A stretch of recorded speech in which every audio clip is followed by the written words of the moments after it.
الله الرحمن الرحيم والصلاة والسلام على سيد الأنبياء والمرسلين وعلى آله وأصحابه الطيبين الطاهرين أما بعد قال الله تبارك وتعالى يا أيها الذين آمنوا أطيعوا الله وأطيعوا الرسول وأولي الأمر منكم فإن تنازعتم في شيء فردوه إلى الله والرسول إن كنتم تؤمنون بالله واليوم الآخر ورسوله. وقال الله تبارك وتعالى وإذا قيل لهم تعالوا إلى ما أنزل الله إلى الرسول رأيت المنافقين يصدون عنك صدودا فكيف إذا أصابتهم مصيبة بما قدمت أيديهم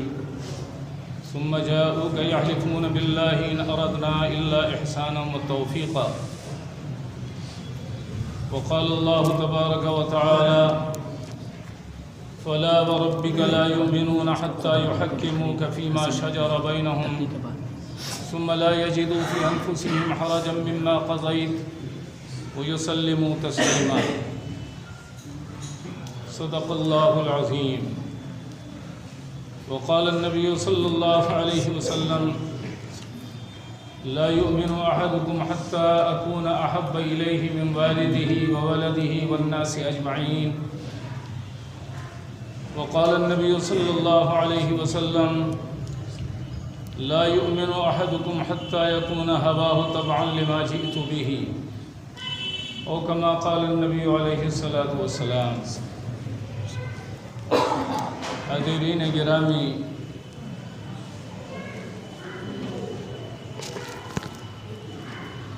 یہ چند آیات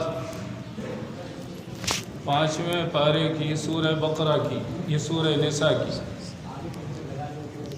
اور یہ 2 حدیث جو متفق علیہ ہے، بخاری اور مسلم دونوں نے دونوں روایتوں کو نقل کیا، ان دونوں حدیثوں کو بیان کیا ہے۔ آپ حضرات پچھلے کئی ہفتے سے سنتے آئے ہیں، آ رہے ہیں، سنت کی اہمیت اور حضور پاک سرور دو عالم صلی اللہ علیہ وسلم کی حیثیت اور آپ صلی اللہ علیہ وسلم کی افضلیت اور آپ سے محبت کا تقاضا بیان کیا جاتا رہا ہے۔ آج بھی اسی سلسلے کی یہ کڑی ہے اور اسی سلسلے کا بیان ہے۔ قرآن پاک میں اللہ تبارک و تعالی نے اہل ایمان کو خصوصیت کے ساتھ یا ایھا الذین آمنوا سے خطاب کر کے فرمایا اے ایمان والو اطیعوا اللہ و اطیعوا الرسول، اللہ کا کہا مانو، رسول کا کہا مانو، وَأُولِي الْأَمْرِ مِنْكُمْ، اور اپنے میں سے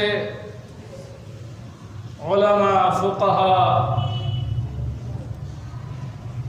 اور جو تمہارے اولو الامر ہیں، ذمہ دار، حکام، امیر، خلیفہ، ان کا کہا مانو۔ اور اگر کسی بات میں تمہارے درمیان اختلاف پڑ جائے تو پھر ان باتوں کو، اس اختلاف کو اللہ اور اس کے رسول کی طرف پھیر دو۔ یعنی قرآن پاک اور احادیث مبارکہ کے اوپر اس کو جانچو، پرکھو، دیکھو، اور علماء اور فقہا سے رجوع کرو کہ حق کس سے قریب تر ہے اور اس کے مطابق عمل کرو۔ اسی آیت سے 1-2 آیت کے بعد اللہ تبارک و تعالی نے ایسے لوگوں کو گویا منافق قرار دیا ہے، منافق کہا ہے کہ جب ان لوگوں کو اللہ کی طرف بلایا جائے، رسول کی طرف بلایا جائے، اللہ اور اس کے رسول کے احکامات اس کے سامنے بیان کیے جائیں تو وہ کترانے لگے، کھسکنے لگے۔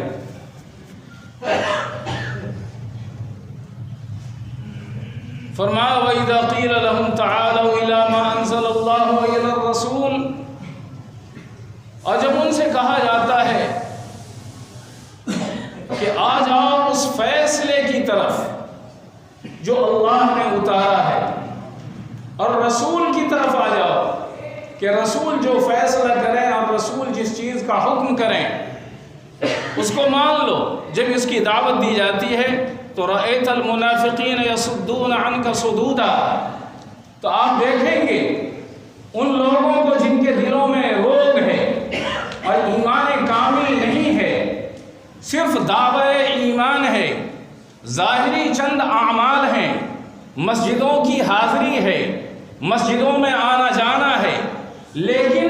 سینے میں اور دل میں نفاق بھرا ہوا ہے، پوری زندگی منافقانہ گزر رہی ہے، اللہ اور اس کے رسول کے حکموں کے خلاف گزر رہی ہے،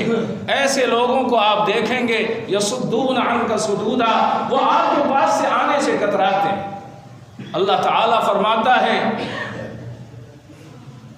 فَكَيْفَ إِذَا أَصَابَتْهُمْ مُصِيبَةٌ بِمَا قَدَّمَتْ أَيْدِيهِمْ،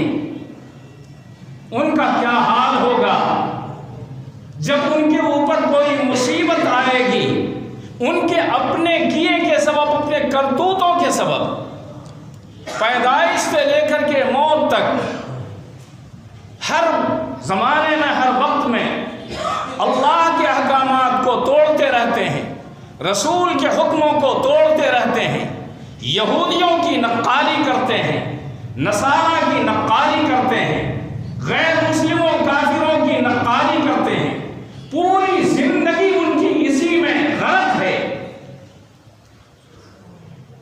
تو ایسے لوگوں کے اوپر اللہ کا عذاب آنا ہے، مصیبتیں پڑنی ہیں۔ فَكَيْفَ إِذَا أَصَابَتْهُمْ مُصِيبَةٌ بِمَا قَدَّمَتْ أَيْدِيهِمْ، پس ان کا کیا حال ہوگا جب ان کے اوپر ادبار پڑے گی، ان کے اوپر عذاب نازل ہوگا، وہ مصیبت میں گرفتار ہوں گے، اور پھر اس کے بعد آ کر کے اگر رسول زندہ ہے تو ان کے سامنے، اور آپ صلی اللہ علیہ وسلم کے بعد عمراء، خلفاء، حکام مسلمین اور علماء فقہاء کے پاس آ کر کے معذرت خواہانہ انداز میں کہتے ہیں ان اردنا الا احسانا و توفیقا،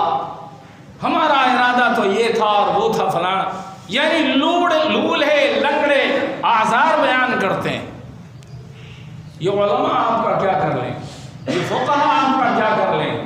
یہ حکام صاحب کیا کریں گے بہت زیادہ، لیکن ان کو آپ چپ کر دیں گے اپنی لولی لنگڑی وہ عذر بیانی سے، لیکن اللہ تبارک و تعالی جو احکم الحاکمین ہے، جو ایک دن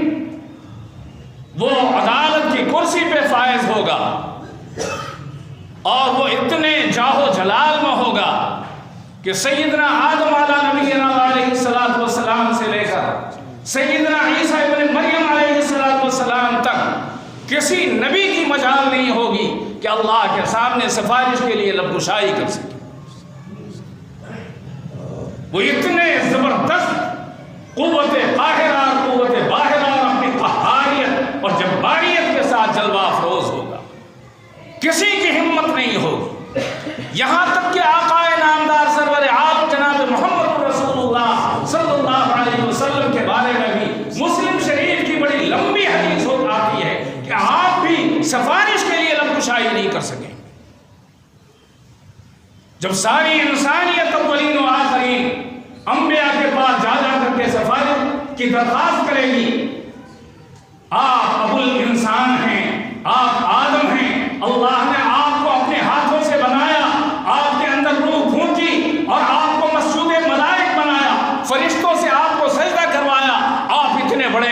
چل کر کے سفارش کر دی، فرمائیں گے میری مجال میری ہمت نہیں، یا رب نفسی نفسی، اے میرے پروردگار میری جان بخشی ہو جائے، میری جان بخشی ہو جائے۔ حضرت نوح کے پاس آئیں گے، حضرت ابراہیم کے پاس آئیں گے، حضرت موسیٰ کے پاس آئیں گے، حضرت عیسیٰ کے پاس، سبھی معذرت کر لیں گے۔ حضور پاک علیہ الصلوۃ والسلام کے پاس تشریف لے جائیں گے، آپ سید الاولین والآخرین ہیں، آپ کو اللہ تبارک و تعالی نے تاجور انبیاء بنایا، شہنشاہ انبیاء بنایا، آپ کے ذریعے سے اللہ تبارک و تعالی نے مسجد اقصی میں معراج کی رات میں انبیاء علیہ السلام کی امامت کروایا، اور سب سے بڑا شرف آپ کو عطا فرمایا کہ آپ کے اوپر اللہ تبارک و تعالی نے سلسلہ نبوت کو ختم کر دیا، آپ کو اللہ تبارک و تعالی نے خاتم الانبیاء بنایا، آپ چل کے سفارش کر دیجیے۔ لیکن حضور پاک علیہ الصلوۃ والسلام اپنی تمام تر فضیلتوں کے باوجود، جیسا کہ آپ نے خود بیان فرمایا، انا سید ولد آدم یوم القیامہ، میں اولاد آدم کا سردار ہوں گا قیامت کے دن، انا اول من ینشق عنہ الارض، میں سب سے پہلا شخص ہوں گا جس سے یہ زمین پھٹے گی، اور قبر سے نکلنے والا سب سے پہلا شخص میں ہوں گا، انا اول من یقرع باب الجنہ، میں سب سے پہلا انسان ہوں گا جو جنت کا دروازہ کھٹکائے گا۔ ایسے ایسے فضائل کے باوجود جو خود قرآن میں بھی اللہ تعالیٰ نے بیان فرمایا، وَمَا أَرْسَلْنَاكَ إِلَّا رَحْمَةً لِّلْعَالَمِينَ وَمَا أَرْسَلْنَاكَ إِلَّا كَافَّةً لِّلنَّاسِ بَشِيرًا وَنَذِيرًا، لیکن آپ کی بھی یہ ہمت نہیں ہوگی کہ اللہ کے جلال و جلال کو دیکھتے ہوئے اللہ کے سامنے لبکشائی کر سکیں۔ مسلم شریف کی بڑی لمبی حدیث ہے، اس میں آتا ہے کہ آپ تشریف لائیں گے اور اللہ تبارک و تعالیٰ کے سامنے سجدے میں پڑ جائیں گے، سجدے میں پڑ جائیں گے۔ بعض روایتوں سے پتہ چلتا ہے کہ 70 سال تک سجدے میں رہیں گے، اور قیامت کا ایک دن 1000 سال کے برابر۔ وَإِنَّ يَوْمًا عِندَ رَبِّكَ كَأَلْفِ سَنَةٍ مِّمَّا تَعُدُّونَ، تم لوگ جو دنیا میں سال شمار کرتے ہو، قیامت کا آخرت کا ایک دن 1000 سال کے برابر کا۔ اندازہ لگائیے جب اللہ تبارک و تعالیٰ اپنے محبوب کو اس طریقے سے اپنے سامنے اپنی جبین نیاز اور پیشانی مبارک کو زمین پہ رگڑتے ہوئے دیکھے گا تو اللہ تبارک و تعالیٰ کا غصہ کافور ہوگا، ٹھنڈا ہوگا، اور تب اللہ تعالیٰ فرمائیں گے یا محمد ارفع راسک، اے محمد اپنا سر اٹھائیے، سل تعطا، آپ مانگیے آپ کی مرادیں پوری کی جائیں گی، آپ مانگیے آپ کو دیا جائے گا، اشفع تشفع، آپ سفارش کیجئے سفارش قبول کی جائے گی۔ وہ ایسا دن ہوگا اللہ تعالیٰ اس دن ظالموں کو ظلم کی سزا دے کر رہے گا، اور مظلوم کو اس کی مظلومیت کا حق ادا کر کے رہے گا، اور دودھ کا دودھ اور پانی کا پانی ہو جائے گا۔ نصارہ کی پیروی کرنے والوں کو نصارہ کے ساتھ ملا دیا جائے گا، یہودیوں کی اتباع کرنے والے اور ان کی سنت پر عمل کرنے والوں کو یہودیوں کے ساتھ ملا دیا جائے گا۔ اعلان ہو جائے گا وَامْتَازُوا الْيَوْمَ أَيُّهَا الْمُجْرِمُونَ، اے مجرموں، اے اللہ کا حکم توڑنے والوں، اے رسول کی سنتوں کا مذاق اڑانے والوں، آج الگ الگ ہو جاؤ۔ وَامْتَازُوا الْيَوْمَ أَيُّهَا الْمُجْرِمُونَ، اکابر نے فرمایا، مفسرین نے فرمایا کہ یہ اعلان دنیا انسانیت کے اوپر انتہائی بھاری اعلان ہوگا، انتہائی بھاری۔ وَامْتَازُوا الْيَوْمَ أَيُّهَا الْمُجْرِمُونَ، دنیا کے اندر ہم نے تمہیں 80 سال کی زندگی دیا تھا، 100 سال کی زندگی دیا تھا، ہم نے تمہیں کوٹھے دیے تھے، بنگلے دیے تھے، ہم نے تمہیں بڑی بڑی مارکیٹیں دی تھی، بڑے بڑے فرموں کا مالک بنایا تھا، دولت کے نشے میں تم سب نے کلمہ پڑھنے کے باوجود فرعون بن کر کے دنیا کے اندر زندگی گزاری، آج الگ الگ ہو جاؤ۔ ممتاز اليوم أيها المجرمون، میرے دوستو فَكَيْفَ إِذَا جَمَعْنَاهُمْ لِيَوْمٍ لَا رَيْبَ فِيهِ، کیا حال ہوگا ان کا اس دن جب ہم ان سبوں کو اکٹھے اپنے سامنے جمع کر لیں، کوئی ادھر ادھر چھپ نہیں سکے گا۔ اور اس وقت یہاں تو مولانا کو اور مفتی صاحب کو اور حاکم کو اور خلیفہ کو طرح طرح کے آزار اور بہانے بنا بنا کر کے تم نکل جایا کرتے تھے، آج جو تمہاری شہ رگ سے زیادہ قریب ہے، وَنَحْنُ أَقْرَبُ إِلَيْهِ مِنْ حَبْلِ الْوَرِيدِ، وہ اللہ جو تمہارے يَعْلَمُ خَائِنَةَ الْأَنفُسِ أَعْيُنَ، جو تمہاری آنکھوں کی خیانتوں کو جانتا ہے اور تمہارے دلوں کے چھپے ہوئے بھید اور راز سے واقف ہے، اس کے سامنے تم کون عذر بیان کر سکو گے، کون سا بہانہ بنا سکو؟ اللہ تبارک و تعالیٰ نے قرآن پاک میں اپنے نبی کی اطاعت و فرما برداری اور اپنی نبی کی سنتوں پر عمل کرنے کے لیے پچھلے کئی ہفتے سے بیانات ہو رہے ہیں۔ وَمَا أَرْسَلْنَا مِن رَّسُولٍ إِلَّا لِيُطَاعَ بِإِذْنِ اللَّهِ، ہم نے کوئی پیغمبر اس لیے نہیں بھیجا ہے تاکہ ان کی نافرمانی کی جائے، اس لیے بھیجا ہے تاکہ ان کی تراش خراش آرائش و زیبائش، ان کی شکل صورت، ان کی لباس، ان کی نشست و برخاست، ان کے اٹھنے بیٹھنے کھانے پینے رہنے سہنے، بیوی بال بچے دوست دشمن سبوں کے ساتھ، اڑوسی پڑوسی سبوں کے ساتھ ان کا انداز اختیار کیا جائے۔ ان لکم فی رسول اللہ اسوۃ حسنہ، رسول پاک علیہ الصلوۃ والسلام کو اس لیے بھیجا گیا ہے۔ اور بہت سی آیات آپ کے سامنے پڑھ کر سنائی گئی۔ ایک دوسری آیت کتنی زبردست ہے کہ بڑے سے بڑا ڈاکو جب اس کو سنے تو اس کا بھی کلیجہ کانپ اٹھے۔ اسی صورت میں انہی آیتوں کے چند آیت کے بعد اللہ تعالیٰ فرماتے ہیں، اللہ تبارک و تعالیٰ کے بارے میں خود اللہ تعالیٰ قرآن میں فرماتے ہیں، وَمَنْ أَصْدَقُ مِنَ اللَّهِ قِيلًا وَمَنْ أَصْدَقُ مِنَ اللَّهِ حَدِيثًا، کون ہے اللہ سے زیادہ سچا؟ لیکن وہ سچا جس نے اربوں کھربوں سچوں کو پیدا کیا، جس نے انبیاء جیسے سچے اور برگزیدہ بندوں کو پیدا کیا، اور جس نے تمام انبیاء سے زیادہ افضل اور برتر اور برگزیدہ حضور پاک جناب محمد رسول اللہ کو پیدا کیا، وہ خود کتنا بڑا سچا ہوگا، اس کو قسم کھانے کی کوئی ضرورت نہیں۔ کان کھول کر کے ایک ایک فرد اس کو سنے اور پلوں میں اسے باندھے اور گرہ بنائے۔ اللہ تعالیٰ فرماتے ہیں، قسم کھا کر کے فرماتے ہیں، فلا وربک، قسم ہے تیرے پروردگار کی۔ اللہ کو قسم کھا کر کے بیان کرنے کی ضرورت ہے۔ فلا وربک، قسم ہے تیرے پروردگار کی۔ وہ ہندوستان کے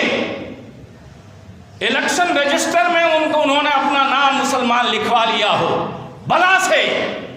وہ پانچوں وقت مسجد میں آتا ہو، بلا سے وہ رمضان کے روزے رکھتا ہو، بلا سے، لیکن اس کے سینے کے اندر نبی پاک صلی اللہ علیہ وسلم کی سنتوں سے جو دشمنی اور عداوت ہے اس کو بھی یاد رکھے۔ فلا وربک لا یؤمنون، قسم ہے تیرے پروردگار کی، وہ لوگ مومن نہیں ہو سکتے۔ اللہ نے اعلان کر دیا وہ مومن نہیں ہو سکتے، حتی یحکموک فیما شجر بینہم، جب تک کہ وہ نبی پاک علیہ السلام کو اپنے تمام تر جائیدادی اور زندگی کے معاملات میں حکم میں تسلیم کرا،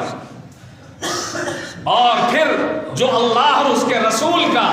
دو ٹوک فیصلہ ہے اس فیصلے سے ان کے دل کے اندر سینے کے اندر کوئی کبیدگی اور کوئی رنج اور کوئی افسوس اور ملال بھی نہ ہو۔ جب تک یہ کیفیت نہیں ہوگی تب تک وہ مومن اور مسلمان نہیں، چاہے گنتی میں آپ شمار ہوتے۔ حضور پاک علیہ السلام نے فرمایا لا یؤمن احدکم، یہ حضور فرما رہے ہیں، ہم اور آپ آس لگائے بیٹھے ہوئے ہیں، ہم چوری کرتے رہیں، ڈاکہ ڈالتے رہیں، اور اللہ کے نبی محبوب نبی کی سنتوں پہ اسطورے چلاتے رہیں اور امید لگائے بیٹھے رہیں کہ کل حضور پاک علیہ الصلوۃ والسلام قیامت کے دن شفاعت کبریٰ فرمائیں گے تو ہم سبوں کی سفارش فرمائیں گے. لیکن اللہ کے رسول فرماتے ہیں، دو ٹوک اعلان فرماتے ہیں، لا یؤمن احدکم، تم میں سے کوئی آدمی مومن نہیں ہو سکتا حتی یکون ہواہ، جب تک کہ اس کی خواہشات میرے لائے ہوئے دین کے تابع نہ ہو جائیں. جو میرا دین ہے، جو میں نے لایا ہے، جو میں نے سنتیں بتلائی ہیں، جو میں نے حلال کیا ہے، جس کو میں نے حرام کیا ہے، مما امرت بہ اور نہیت، جس کا میں نے حکم دیا یا جس سے میں نے روک دیا. اگر کسی آدمی کی خواہش تو یہ ہے کہ ہم ایسے خوشیاں منائیں اور ایسے بن سور کر کے رہیں اور اپنے نبی کی سنتوں پہ اسطورے چلاتے رہیں اور ہم مومن بھی کہلاتے رہیں. اللہ کے نبی اعلان فرماتے ہیں کہ اس وقت تک تم میں سے کوئی شخص مومن نہیں ہو سکتا جب تک کہ اس کی خواہشات، اس کے ارمان، اس کی آرزویں، اس کی تمنائیں میرے لائے ہوئے دین کے تابع نہ ہوں. میرے دوست، وہ ہم بھی اپنے یہاں جب بیٹھتے ہیں مجلسوں میں تو بڑی بڑی امیدیں باندھتے ہیں اللہ تبارک و تعالیٰ سے. یاد رکھیے، کچھ لوگوں کی اللہ اور اس کے احکامات کو توڑنے کی وجہ سے، اور کچھ لوگوں سے مراد آدھے سے زیادہ لوگ، نصف سے زیادہ آبادی جب اللہ کی سنتوں کو توڑے گی، اللہ کے نبی کے سنتوں کو پامال کرے گی تو اللہ کا عذاب آنا ہے. اللہ ظالم حکمرانوں کو مسلط کرے گا. اور ہماری خدا کی قسم، حضرت جنید بغدادی آ جائیں، خواجہ عبدالقادر جیلانی آ جائیں، حضرت اجمیری تشریف لے آئیں، خواجہ مختوم بہاری چلے آئیں، خواجہ یسوع دراز تشریف لے آئیں، سارے اولیاء آ کر کے اس دنیا میں اگر دعائیں کریں گے تو ان کی دعائیں بھی کامیاب نہیں ہوں گی جب تک نصف سے زیادہ آبادی سنت کے طریقے پر نہ آئے. اور آپ کی وجہ سے جو عذاب آئے گا تو یہ نہیں کہ وہ عذاب چن چن کر کے انہیں گناہ گار لوگوں کے اوپر آئے گا سنت کو توڑنے والے پر، بلکہ اس عذاب میں سارے لوگ شامل ہوں گے. یہ الگ سی بات ہے کہ اللہ والوں کے اوپر وہ عذاب ایسا ہوگا جیسے کسی مچھر نے یا چونٹی نے اس کو کاٹ لیا ہو، لیکن گناہ گاروں کے اوپر وہ عذاب ایسا ہوگا جیسے مکے کا وہ امیہ ابن خلف، حضور نے جب جنگ بدر میں اس کے اوپر تیر چلایا تھا اور وہ خراش لگاتا ہوا چلا گیا تھا، پانی ابھر گیا تھا اس کے اوپر، وہ ایسے چیخ چلا رہا تھا جیسے معلوم ہوتا کہ آسمان اس کے اوپر ٹوٹ پڑا. اللہ تعالی ہم سبوں کو اپنے نبی پاک صلی اللہ علیہ وسلم کی محبت پیدا فرما دے ہمارے دلوں میں، آپ کے طریقے اور آپ کی سنتوں کی پوری زندگی میں محبت پیدا فرما دے اور اس کے اوپر چلنے کی توفیق عطا فرمائے. وآخر دعوانا الحمدللہ رب العالمین.